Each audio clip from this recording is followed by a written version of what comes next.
Hello everyone and welcome back to my channel, or welcome to my channel. I'm Birds of View Politics, and in this video I'm going to be continuing my coverage of the Ukrainian offensive in southern Ukraine, as well as the recent Russian decision to have kamikaze tanks fight back against Ukraine. So let's get into it. First, we already know that Ukraine has begun their offensive. This was apparent last video. This was even apparent the video before. We've known where the main thrust of the offensive is. It's always been in southern Donetsk and Zaporizhia, which is usually seen by many as the most undefended section of the front, or at least lightly defended section of the front for Russia.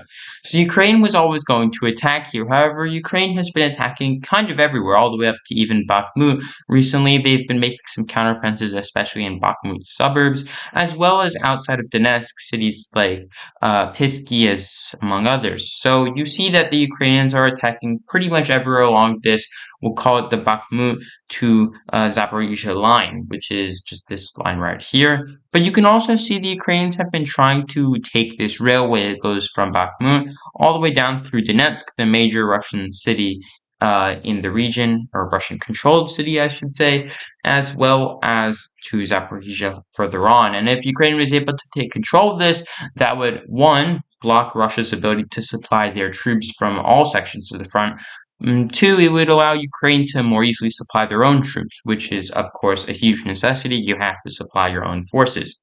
However, Ukraine's offensive, which is currently proceeding somewhere between 3 to 10 kilometers a day, depending on which section of the front you're in, has begun almost to push over the Russians, because the Russians, while they were able to defend some areas, especially more mountainous, more hilly areas, more urban areas in the northeastern of Donetsk, you've seen the more plains areas down that are very flat, very suited for offensive, rapid maneuver warfare, which is what Ukraine excels at, has seen the Ukrainians moving a lot faster. And so the Ukrainians have quickly broken through this section at the front right south of Velika Novosilka, and the Ukrainians have continued pushing on, and they're probably going to make it to the railway, at least based on current progress.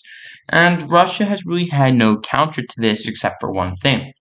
While the Americans maintain the strongest army, the strongest navy, and the strongest air force in the world, at least by modern knowledge, it's very much a fact that Russia has the largest numerical tank force, and that's Russia's big strength, because Russia has so many tanks that they can afford to sacrifice them.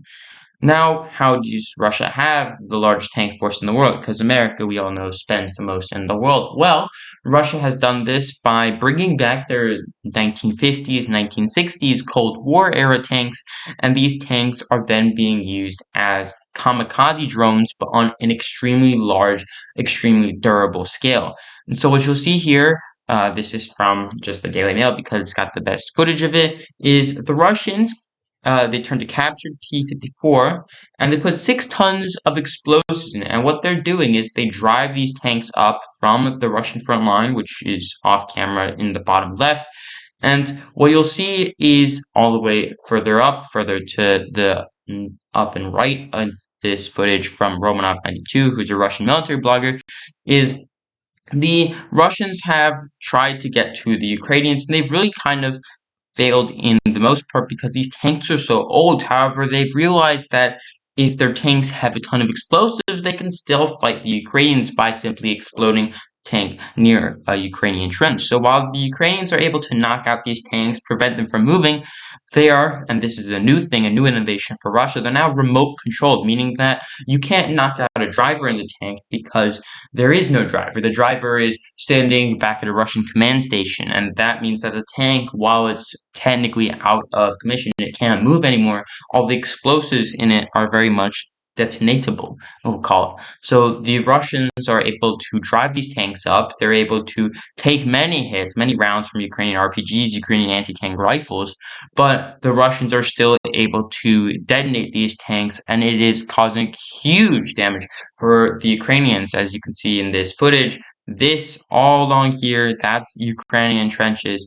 This here, that's Ukrainian as well. And you can see this is a major explosion, and it is probably causing a lot of casualties. And of course, we don't know, but we can assume that Russia is going to be using this a lot more as they go on. However, the main question is what happens when Russia runs out of these T-55s, these T-62s? What happens when they run out of these older tanks? Because Russia has a finite supply of tanks. They can't continue to resupply their tanks because they're simply not building these T-55s anymore. They're just going to run out of them eventually. Now, they're not usable for combat purposes per se, so it's not a huge loss for Russia when they lose one in a method like this with a suicide tank. However, when they run out of these T-55s, are they going to continue the strategy with more modern tanks? Are they going to continue the strategy with significantly more expensive, more developed, and more capable tanks? Or are they going to fall back from this tactic and go back to their normal tank doctrine where they just kind of rush the Ukrainians and try actually shooting at them rather than just blowing up the tank with no intent on the tank surviving each battle? So that's some news from the Russians. The Russians have been trying to innovate, but really they've been failing. We also had news that the Russians tried to say that the Ukrainian chief of their army, the main general overseeing the whole war for Ukraine, had gone missing, been injured, been killed. And, well, this was never the case. The Ukrainian leader for their military was always alive. He's just been going on a little tour of some Western countries trying to get some backing. And so Putin was asked about this, and he kind of stuttered. He said, well, I don't know. I don't know where he is. Maybe he's abroad. But this is in contradiction to what his own agency, his own military agency had said, which was that he had been killed or that he'd been injured. So there you go. That's the updates for this week. And I guess we'll see how far the Ukrainian offensive takes them by next week, whether the Russians continue to use these suicide tanks and a whole lot more. Thank you so much for watching. Don't forget to like, share, and subscribe, and I'll see you next time.